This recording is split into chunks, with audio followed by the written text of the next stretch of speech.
Hello friends, ഞാൻ Sheeba TC പുതിയൊരു വീഡിയോയിലേക്ക് എല്ലാവർക്കും സ്വാഗതം. ഇന്ന് ഞാൻ ആവിയിൽ വേവിച്ചെടുക്കുന്ന നല്ല രുചികരമായിട്ടുള്ള ഒരു 4 മണി പലഹാരത്തിൻ്റെ റെസിപ്പി ആയിട്ടാണ് വന്നിട്ടുള്ളത്. അപ്പോൾ ഇത് തയ്യാറാക്കുന്നത് എങ്ങനെയാണെന്ന് പെട്ടെന്ന് നോക്കാം. ഇതിനായിട്ട് ഞാൻ 2 നേന്ത്രപ്പഴം എടുത്തിട്ടുണ്ട്. ഓരോന്ന് 2 കഷ്ണങ്ങളായിട്ട് മുറിച്ചിട്ടുണ്ട്. അത് നമുക്ക് സ്റ്റീമറിൽ വെച്ചിട്ട് ഒരു 5 മിനിറ്റ് നേരം നമുക്കിതൊന്ന് ആവി കയറ്റി അതൊന്ന് സോഫ്റ്റ് ആക്കിയിട്ട് എടുക്കാം. പെട്ടെന്ന് തന്നെ നേന്ത്രപ്പഴം ഇതുപോലെ ആവി കയറ്റി എടുക്കാം കേട്ടോ. നേന്ത്രപ്പഴം നമ്മുടെ വീട്ടിലെപ്പോഴും സ്റ്റോക്ക് ഉണ്ടാകുന്ന ഒരു സാധനമാണല്ലോ. ഇത് പെട്ടെന്ന് ചെറുതായിട്ടൊക്കെ കറുത്ത് പോയി കഴിഞ്ഞാൽ പലരും കഴിക്കാൻ ഇഷ്ടം കാണില്ല. അപ്പോൾ അത് വെച്ച് ഈ ഒരു 4 മണി പലഹാരം പെട്ടെന്ന് നമ്മൾ ഉണ്ടാക്കി കൊടുത്തു നോക്കും, എല്ലാവരും കഴിക്കും. അപ്പോൾ നേന്ത്രപ്പഴം ഇവിടെ ആവി കയറ്റിയിട്ട് ഞാൻ മാറ്റി വെച്ചിട്ടുണ്ട്. അത് തണുക്കട്ടെ. ആ സമയം കൊണ്ട് നമുക്ക് സോസ് പാനിൽ കുറച്ച് വെള്ളം തിളപ്പിക്കാം.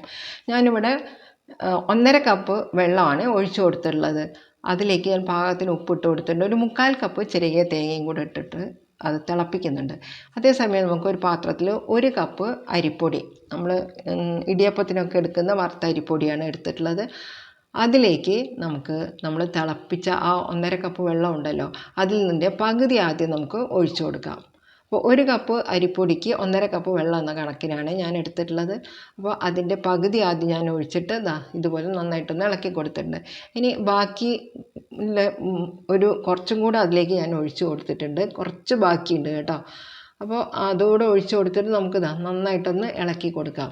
വെള്ളം ഒരിക്കലും അധികം ആവില്ല കേട്ടോ. നിങ്ങൾ 1.5 കപ്പ് എടുത്താൽ അത് നിങ്ങൾക്ക് കൃത്യമായിരിക്കും, അല്ലാതെ കുഴഞ്ഞു പോകത്തില്ല. പാകത്തിന് നമുക്ക് ഈ അരിപ്പൊടി കുഴച്ചെടുക്കാൻ സാധിക്കും.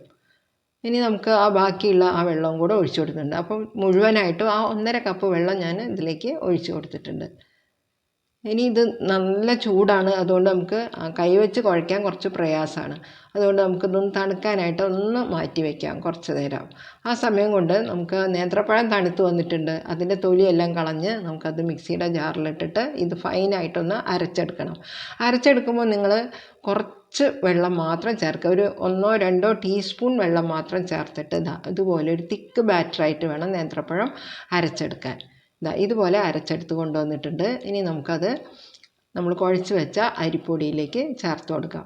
നേന്ത്രപ്പഴം അരയ്ക്കുമ്പോൾ വല്ലാതെ ലൂസായി പോയി കഴിഞ്ഞാൽ നമ്മൾ കുഴച്ചെടുക്കുന്ന ബാറ്ററും വല്ലാതെ ലൂസായി പോകും. അതുകൊണ്ട് കഴിയുന്നതും വെള്ളം ഒഴിക്കാതെ അരച്ചെടുക്കുക. അല്ലെങ്കിൽ നേന്ത്രപ്പഴത്തിൻ്റെ കൂടെ ഒരു 1-2 ടീസ്പൂൺ വെള്ളം മാത്രം ഒഴിച്ചിട്ട് അതൊന്ന് അരച്ചെടുക്കുക.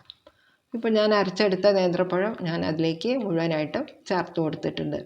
ഞാനിതിൽ മധുരം ഒന്നും ചേർക്കാതെയാണ് ഉണ്ടാക്കുന്നത്. കാരണം നേന്ത്രപ്പഴത്തിന് തന്നെ നല്ല മധുരമുണ്ട്. 2 നേന്ത്രപ്പഴമാണല്ലോ നമ്മൾ ഇതിനായിട്ട് എടുക്കുന്നത്. അതുകൊണ്ട് പഴത്തിനുള്ള മധുരം മാത്രമേ ഞാൻ ഇതിനായിട്ട് എടുക്കൂ. വളരെ ഹെൽത്തി ആയിട്ടാണ് ഞാൻ തയ്യാറാക്കുന്നത്. നിങ്ങൾക്ക് മധുരം ആവശ്യമാണെന്നുണ്ടെങ്കിൽ, കുട്ടികളൊക്കെ ഉള്ള വീടാണെങ്കിൽ ഈ സമയത്ത് പഞ്ചസാര പൊടിച്ചതോ അല്ലെങ്കിൽ ശർക്കരയുടെ പൊടിയോ എല്ലാം നിങ്ങൾക്ക് ഇതിലേക്ക് ചേർത്ത് കൊടുക്കാം. ഇനി നന്നായിട്ട് ഞാനൊന്ന് മിക്സ് ചെയ്തെടുക്കുകയാണ്. ഇനി നല്ലപോലെ നന്നായിട്ട് മിക്സ് ചെയ്തെടുക്കാം. ആ വെള്ളം ഇതിലേക്ക് ഒഴിച്ചു കൊടുത്തത് വളരെ കറക്റ്റാണ്, പാകമായിട്ട് വന്നിട്ടുണ്ട്. ഇനി കയ്യിൽ ലേശം നെയ്യോ ഓയിലോ എന്തെങ്കിലും ഒന്ന് ഇച്ചിരി തേച്ച് കൊടുത്താൽ നമുക്ക് നല്ല ബോൾസായിട്ട് ഇതൊന്ന് നമുക്ക് ഉരുട്ടിയെടുക്കാൻ സാധിക്കും. അപ്പോൾ ഒരുവിധം വലിയ ബോൾസ് ആക്കണ്ട, എന്നാലും വളരെ ചെറുതും ആക്കണ്ട. ഒരു മീഡിയം സൈസുള്ള നമ്മുടെ കയ്യിൽ കൊള്ളുന്ന ഒരു ചെറിയൊരു ബോളാക്കി, മീഡിയം സൈസുള്ള ഒരു ബോളാക്കിയിട്ടാണ് ഞാനിവിടെ ഉരുട്ടിയെടുക്കുന്നത്. പെട്ടെന്ന് തന്നെ നമുക്ക് കയ്യിലൊന്നും ഒട്ടിപ്പിടിക്കാതെ തന്നെ ഉരുട്ടിയെടുക്കാൻ സാധിക്കും. എല്ലാ ബോൾസും ഞാൻ ഇതുപോലെ ഉരുട്ടിയെടുത്തിട്ടുണ്ട്. ഇനി നമുക്ക് ഇത് സ്റ്റീമറിലേക്ക് വെച്ച് കൊടുക്കാം. വാഴയിലയിൽ വെച്ചിട്ട് ആവി കയറ്റുമ്പോൾ എല്ലാവർക്കും അറിയാമല്ലോ, നല്ലൊരു ഫ്ലേവർ കിട്ടുമല്ലോ. അതുകൊണ്ടാണ് വാഴയിലയിൽ ഞാനത് സ്റ്റീം ചെയ്തെടുക്കുന്നത്. ഇനി സ്റ്റീമറിൽ വെച്ച് കൊടുത്തു കഴിഞ്ഞാൽ അത് ഓരോ ഉരുളകളും ഒട്ടിപ്പിടിക്കാതെ ഇരിക്കാനൊന്ന് ശ്രദ്ധിക്കണം കേട്ടോ. അപ്പോൾ ഒക്കെ ഒന്ന് വിട്ട് അകത്തിയിട്ട് ഇതുപോലെ അങ്ങ് വെച്ച് കൊടുത്താൽ മതി. ഇനി നമുക്ക് മൂടി വെച്ചിട്ട് ഒരു 10 മുതൽ 12 മിനിറ്റ് വരെ സ്റ്റീം ചെയ്തെടുത്താൽ വളരെ ടേസ്റ്റി ആയിട്ടുള്ള 4 മണി പലഹാരം കിട്ടുന്നതായിരിക്കും. അപ്പോൾ ഇത് നിങ്ങളുടെ വീട്ടിൽ നേന്ത്രപ്പഴം അരിപ്പൊടി എപ്പോഴും സ്റ്റോക്ക് ഉണ്ടാവുമല്ലോ. അപ്പോൾ പെട്ടെന്ന് തന്നെ തയ്യാറാക്കിയെടുക്കാൻ സാധിക്കും. ഒരു 10-12 മിനിറ്റ് നേരം ആവി കയറ്റിയെടുക്കുന്നുണ്ട് കേട്ടോ. ഇപ്പോൾ ഇതെല്ലാം നല്ല പോലെ വെന്ത് വന്നിട്ടുണ്ട്. ഉടനെ തന്നെ കുറച്ച് ഫ്രഷ് തേങ്ങ ചിരകിയതുണ്ടെങ്കിൽ അതിൻ്റെ മുകളിലേക്ക് ഇതുപോലെ ഒന്ന് ഇട്ട് കൊടുത്താൽ മതി. നല്ല ടേസ്റ്റി ആയിട്ടുള്ള 4 മണി പലഹാരമാണ്. അപ്പോൾ തയ്യാറാക്കി നോക്കിയിട്ട് നിങ്ങളുടെ അഭിപ്രായങ്ങൾ എന്നെ കമൻറ്റിലൂടെ അറിയിക്കാൻ മറന്നു പോകരുത് കേട്ടോ. അപ്പോൾ ഇഷ്ടപ്പെട്ടാൽ ലൈക്ക് തരാനും പുതിയവർ കാണുന്നുണ്ടെങ്കിൽ സബ്സ്ക്രൈബ് ചെയ്ത് എന്നെ സപ്പോർട്ട് ചെയ്യാനും മറക്കരുത്. Thank you for watching.